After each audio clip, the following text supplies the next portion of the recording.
बिस्मिल्लाहिर्रहमानिर्रहीम। आज का हमारा लेक्चर है 4। लेक्चर को स्टार्ट करने से पहले हम देख लेते हैं कि हमने प्रीवियस लेक्चर में क्या पढ़ा था। What we learn in previous lecture. Previous lecture का हमारा सबसे पहला टॉपिक था molecule and its types. Molecule की डेफिनेशन, एग्जाम्पल पढ़ी थी, उसकी टाइप्स पढ़ी थी और उसकी टाइप्स हमने पढ़ी थी 3 बुनियादों पे: on the basis of atomicity, on the basis of kinds of atoms and on the basis of size of molecule।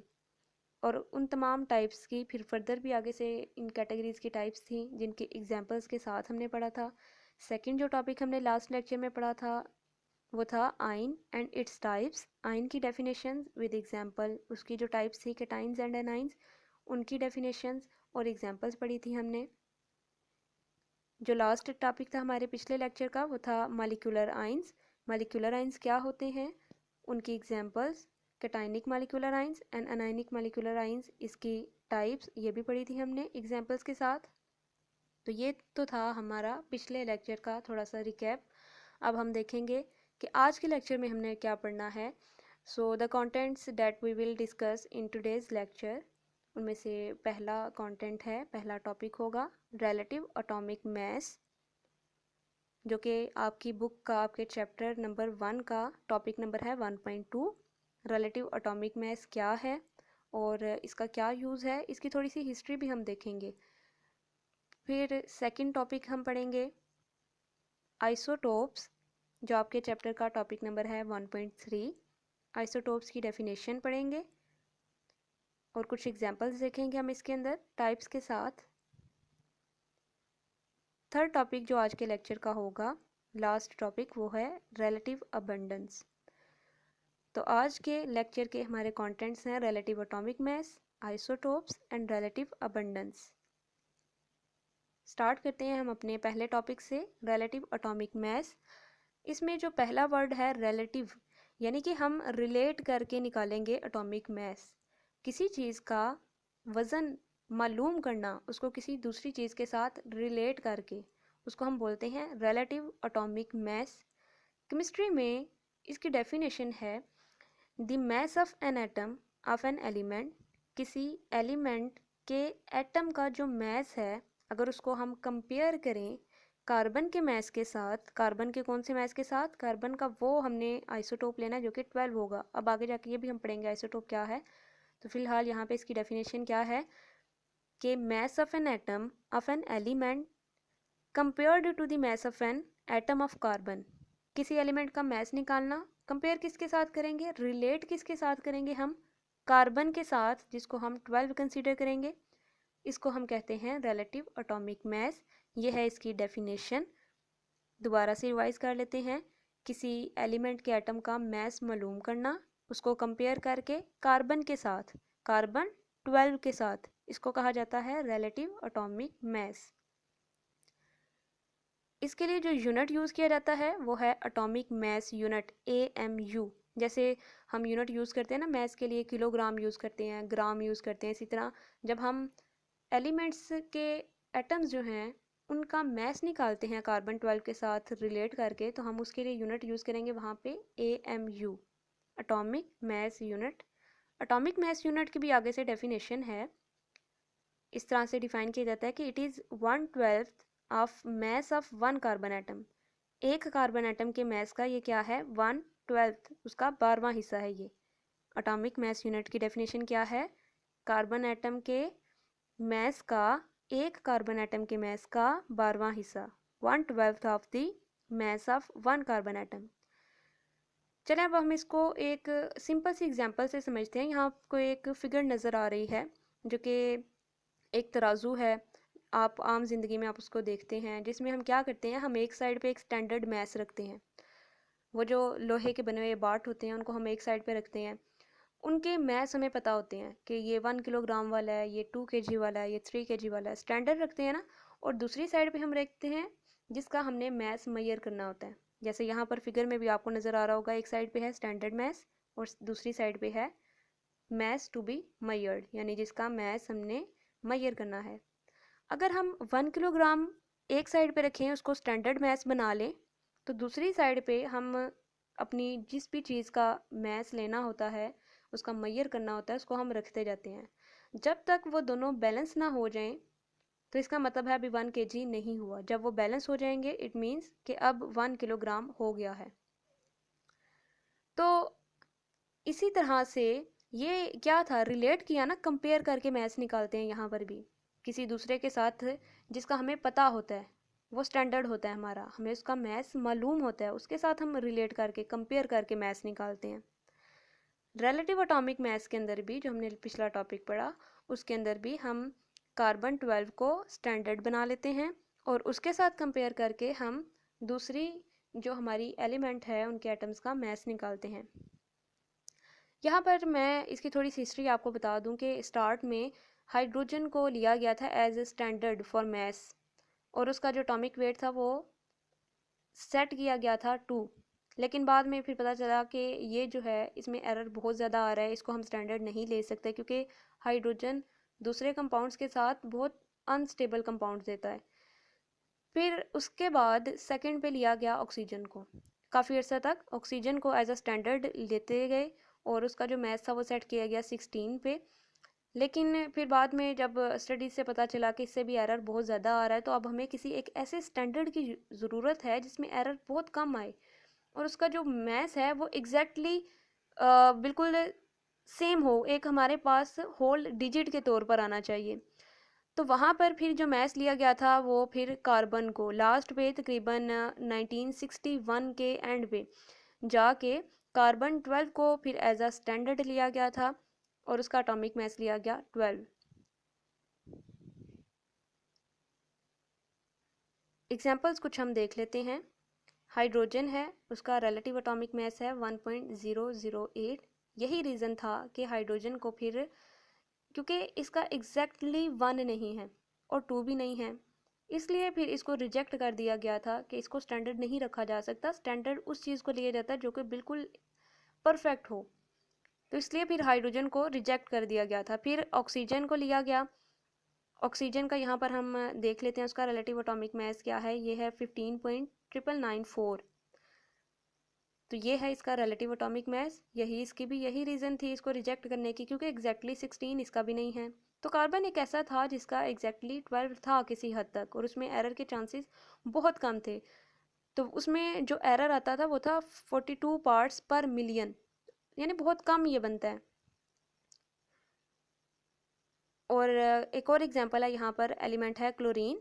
इस टेबल में जो लास्ट पे है उसका रिलेटिव एटॉमिक मैस है 35.453। ये वो एटॉमिक मैसेज हैं जिनको कार्बन के साथ, कार्बन 12 के साथ रिलेट करके निकाला गया था। नेक्स्ट टॉपिक है आइसोटोप्स। आइसोटोप्स क्या होते हैं, डेफिनेशन देख लेते हैं इनकी। तो हमने जो स्टार्ट में हमने अपने पहले लेक्चर में बताया कि किसी एलिमेंट का जो सबसे स्मॉलेस्ट पार्टिकल होता है उसको हम कहते हैं एटम।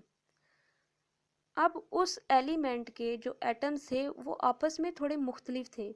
उनके मुख्तलिफ होने की रीज़न ये थी कि उनके एटॉमिक नंबर तो सेम थे, लेकिन उनका एटॉमिक मैस मुख्तलिफ था। एटॉमिक नंबर और एटॉमिक मैस की डेफिनेशंस आपने पढ़ी होंगी, हम उनको दोबारा रिवाइज कर लेते हैं। एटॉमिक नंबर होता है प्रोटॉन नंबर। तो किसी जो एटम है उसके जितना प्रोटॉन नंबर होता है, जितने उसके पास प्रोटॉन्स होते हैं, उसको हम कहते हैं उसका एटॉमिक नंबर। और उसके न्यूक्लियस में मौजूद जो प्रोटॉन्स और न्यूट्रॉन्स का मजमुआ है, प्रोटॉन्स प्लस न्यूट्रॉन्स, उसको कहते हैं एटॉमिक मैस। तो एटम्स आपस में मुख्तलिफ थे एटॉमिक मैस की बुनियाद पे, और ऐसे एटम्स को कहते हैं आइसोटोप। आइसोटोपी कहा जाता है इस फिनोमेना को जिसमें सेम एलिमेंट्स के मुख्तलिफ एटॉमिक मैसेज होते हैं, लेकिन उनके एटॉमिक नंबर सेम हों। दो डेफिनेशंस पढ़ी यहाँ पे, आइसोटोप और आइसोटोपी। नेक्स्ट है classification of elements on the basis of number of isotopes. Elements की क्लासिफिकेशन किस बेस पे, नंबर ऑफ आइसोटोप्स की बेस पे, यानी किस एलिमेंट के कितने आइसोटोप्स हैं। पहली जो क्लासिफिकेशन इसकी बनती है वो है mono isotopic elements. Mono means 1, यानी ऐसे एलिमेंट जिनका सिर्फ एक आइसोटोप हो, they have only a single isotope. Examples हैं इसके अंदर, आर्सेनिक जिसका सिंबल है AS, सेकेंड एग्जाम्पल है आयोडीन जिसका सिंबल है I, थर्ड एग्जाम्पल है फ्लोरीन, और लास्ट एग्जाम्पल है इसके अंदर गोल्ड जिसका सिंबल यूज किया जाता है AU। सेकेंड जो क्लासिफिकेशन है इसमें वो है di isotopic elements. Di means two, यानी ऐसे एलिमेंट्स जिनके दो आइसोटोप्स हों, हैव ओनली टू आइसोटोप्स, ऐसे एलिमेंट्स को कहा जाता है डाई आइसोटोपिक्स एलिमेंट्स। एग्जाम्पल है उसमें लिथियम। लिथियम ऐसा एलिमेंट है जिसके दो आइसोटोप हैं। थर्ड इसमें जो क्लासिफिकेशन आ जाती है वो है पॉली आइसोटोपिक। तो दो के बाद अगर किसी के, यानी कि दो से ज़्यादा अगर किसी के आइसोटोप्स होते हैं किसी एलिमेंट के, उनको हम फिर जनरली कह देते हैं पॉली आइसोटोपिक। और उनमें से अगर किसी के 3 हों तो उसको हम बोलते हैं ट्राई आइसोटोपिक, 4 हों तो उनको बोलते हैं टेट्रा आइसोटोपिक, 5 हो तो इनको बोलते हैं पेंटा आइसोटोपिक, और इसी तरह से सो ऑन। तो जनरली कलेक्टिवली हम इन सारे को कह देते हैं पॉली आइसोटोपिक एलिमेंट, यानी ऐसे elements which have more than 2 isotopes. Examples है इसमें ऑक्सीजन that has 3 isotopes, निकल that has 3 isotopes, and calcium has 6 isotopes. यहाँ पर एक क्वेश्चन है that why isotopes of an element have same chemical properties. किसी एलिमेंट के जो आइसोटोप्स होते हैं उनकी केमिकल प्रॉपर्टीज सेम क्यों होती हैं? तो इसका रीज़न ये है कि केमिकल प्रॉपर्टीज़ किसी भी एलिमेंट की डिपेंड करती हैं इलेक्ट्रॉन्स पे। किसी भी एलिमेंट की जो केमिकल प्रॉपर्टीज़ हैं वो किस पे डिपेंड कर रही हैं? इलेक्ट्रॉन्स पे। और अभी तक हम क्या पढ़ते रहे हैं कि एटॉमिक मैस मुख्तलिफ होता है। एटॉमिक मैस की डेफिनेशन क्या होती है? Proton plus neutron. तो कहीं पे भी इलेक्ट्रॉन का तो जिक्र ही नहीं आ रहा। जब इलेक्ट्रॉन्स सेम हैं that means chemical properties must be same, यानी isotopes have same number of electrons and protons, और यही रीज़न है कि उनका एटॉमिक नंबर सेम होता है। और एटॉमिक नंबर सेम होने की वजह से उनका इलेक्ट्रॉन नंबर यानी कि सेम होता है, और उनकी केमिकल प्रॉपर्टीज़ भी फिर सेम होंगी। फॉर एग्जांपल हाइड्रोजन के आइसोटोप्स हैं। हाइड्रोजन जिसका एटॉमिक नंबर 1 है, एक आइसोटोप है जिसका एटॉमिक नंबर 2 है, और एक है जिसका एटॉमिक वेट्स हैं ये। एक हाइड्रोजन जिसका एटॉमिक वेट 1 है, एक का 2 और एक का 3। लेकिन यहाँ पे एक चीज़ आपने याद रखनी है कि इलेक्ट्रॉन्स कभी भी एटॉमिक मैस या एटॉमिक नंबर नहीं बताते। इलेक्ट्रॉन्स कभी भी एटॉमिक नंबर या एटॉमिक मैस नहीं बताते, और हर आइसोटोप्स में किसी भी एलिमेंट के जितने भी आइसोटोप्स हों, 1 हो, 2 हो, 3 हो, 4 हो, उसके तमाम एटम्स के इलेक्ट्रॉन्स बिल्कुल सेम होते हैं, और यही रीज़न होता है कि उनकी केमिकल प्रॉपर्टीज़ सेम होती हैं। ये काफ़ी इंपॉर्टेंट क्वेश्चन है। एक और क्वेश्चन है यहाँ पे कि why isotopes of an element have different physical properties, कि उनकी फिजिकल प्रॉपर्टीज़ क्यों मुख्तलिफ होती हैं। तो पिछले वाले क्वेश्चन को हमने उल्ट कर लेना है। यहाँ पर ये है कि प्रोटॉन नंबर इनका क्योंकि मुख्तलिफ होता है और फिजिकल प्रॉपर्टीज़ डिपेंड करती हैं उनके एटॉमिक मैसेज के ऊपर। Physical properties depend upon atomic mass, और एटॉमिक मैस आइसोटोप्स का मुख्तलिफ होता है। यही इसकी डेफिनेशन थी कि isotopes have different atomic mass.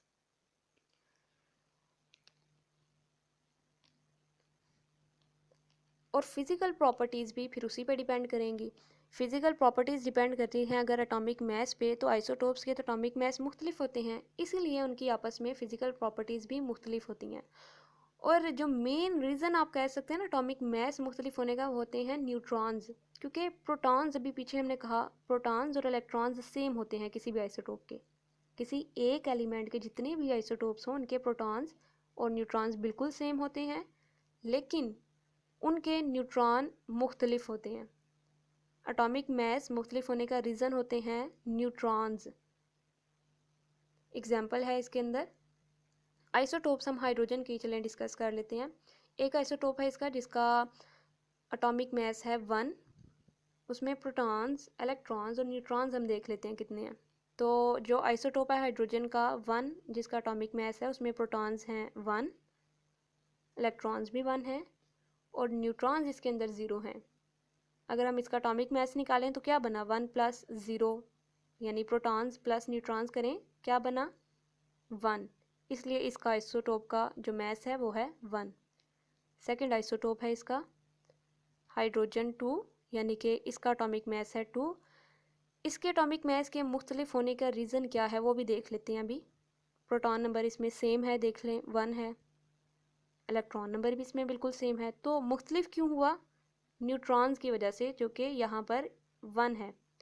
तो ऐसा आइसोटोप हाइड्रोजन का जिसमें एटॉमिक मास 2 है, उसका रीज़न क्या है? न्यूट्रॉन्स।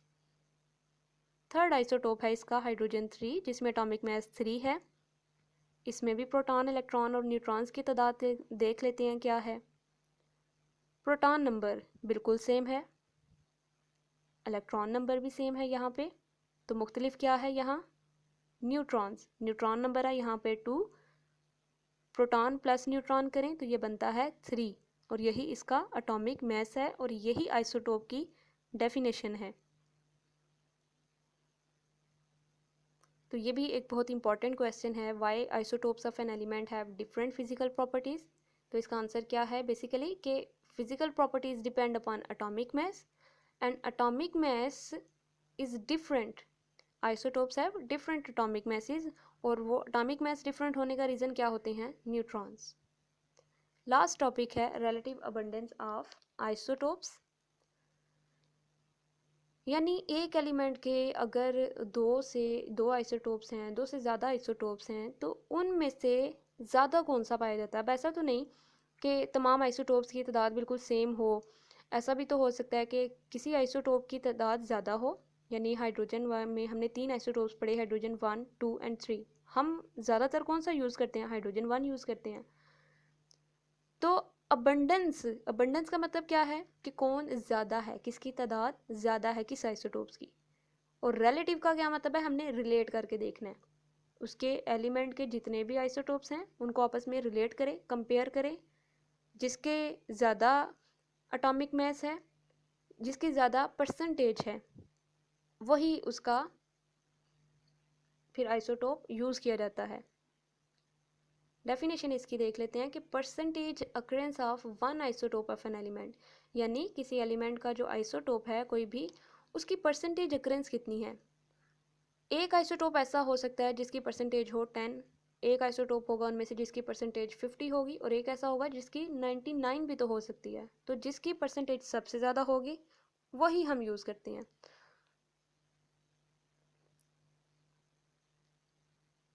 और ये जो परसेंटेज अक्रेंस है ये हम डिटर्मिन करते हैं मैस स्पेक्ट्रोमीट्री से। मैस स्पेक्ट्रोमीट्री जो हमारे नेक्स्ट लेक्चर का टॉपिक होगा, उसमें डिटेल में हम पढ़ेंगे कि ये क्या है। एग्जांपल देख लेते हैं यहाँ पे। हाइड्रोजन आइसोटोप हमने लिया है एटॉमिक मास 1 वाला, उसकी परसेंटेज अक्रेंस है 99.985%। यानी देखें कि जो हाइड्रोजन एलिमेंट है उसमें अभी हमने देखा पीछे कि उसके 3 आइसोटोप्स होते हैं, एक का एटॉमिक मास 1 है, एक का 2 है और एक का 3। उनमें से सबसे ज़्यादा कौन सा पाया जाता है? सबसे ज़्यादा किसकी परसेंटेज है? वो है हाइड्रोजन 1, और उसी को हम यूज़ करते हैं ज़्यादा, उसी को पीरियोडिक टेबल में जगह मिलती है जिसकी परसेंटेज सबसे ज़्यादा होती है। हाइड्रोजन का जो सेकंड आइसोटोप है हाइड्रोजन 2, जिसका एटॉमिक मास है 2, उसकी परसेंटेज है 0.015%। देखें कितनी कम परसेंटेज है इसकी। तो इस चीज़ को हम कहते हैं रिलेटिव अबंडेंस ऑफ आइसोटोप्स, यानी आइसोटोप्स की जो परसेंटेज अक्रेंस है एक आइसोटोप की, वो दूसरे के साथ हम कंपेयर करके देखते हैं किसकी अबंडेंस ज़्यादा है, कौन ज़्यादा पाया जाता है, किसकी परसेंटेज ज़्यादा है तमाम आइसोटोप्स में से।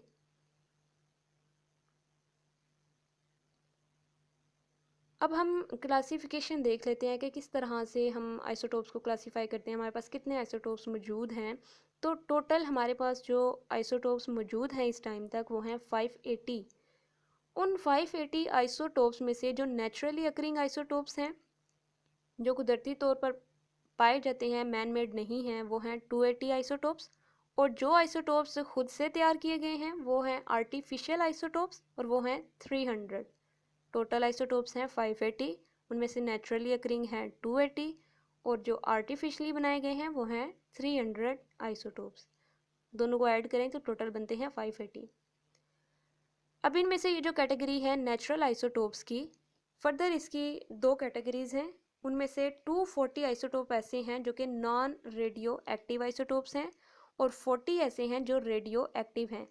रेडियो एक्टिव हम कहते हैं ऐसे एलिमेंट्स को जो कि रेडिएशंस एमिट करें, उनके अंदर से रेडिएशंस निकलती हैं, उनके अंदर से कोई ना कोई पार्टिकल्स एमिट होते हैं, प्रोटॉन्स या गैमा रेज वगैरह उनमें से निकलती हैं, बीटा रेज, अल्फ़ा रेज। तो पार्टिकल्स का खुद ब खुद उनके अंदर से बाहर निकलना, शुआएं जो होती हैं वो जो रेज हैं रेडिएशंस, उनका खुद ब खुद बाहर निकलना, ये होता है natural radiation, natural radio activity. लेकिन अगर यही रेडियो एक्टिविटी, यही रेडिएशंस हम खुद से उनके अंदर से इमिट करवाएं तो वो होंगे नॉन रेडियो एक्टिव, आर्टिफिशियल होंगे वो भी बनाए जाते हैं। लेकिन यहाँ पर जो दो कैटेगरीज हैं, non radio active and radio active, non radio active वो हैं जिनमें से कोई रेडिएशंस इमिट नहीं होती और रेडियो एक्टिव वो हैं जिनमें से रेडिएशंस इमिट होती हैं, पार्टिकल्स बाहर निकलते हैं उनमें से, और वो हैं उनकी तादाद 40। अब हम रिवाइज कर लेते हैं। आज के लेक्चर में हमने क्या क्या पढ़ा, व्हाट वी लर्न टुडे। पहला टॉपिक हमने पढ़ा what is relative atomic mass और उसका यूनिट। रिलेटिव एटॉमिक मास होता है किसी भी एलिमेंट का मास फाइंड करना और उसको कंपेयर करके कार्बन के साथ, कार्बन को स्टैंडर्ड लेते हैं और दूसरे एलिमेंट का हम मास फाइंड कर लेते हैं और उसके लिए जो यूनिट यूज़ किया था वो था atomic mass unit. Second topic हमने कवर किया था what is isotopy, isotopes and its types. Isotopes जिनके एटॉमिक नंबर सेम होते हैं और उनके एटॉमिक मास मुख्तलिफ होते हैं। लास्ट टॉपिक जो हमने पढ़ा वो था relative abundance of isotopes. Isotopes की रिलेटिव अबंडेंस क्या है और classification of isotopes based on their number and type. के टोटल आइसोटोप्स हैं 580 और उनको फिर आगे से किस तरह से कैटेगराइज किया गया। ये थे हमारे आज के लेक्चर के पॉइंट्स।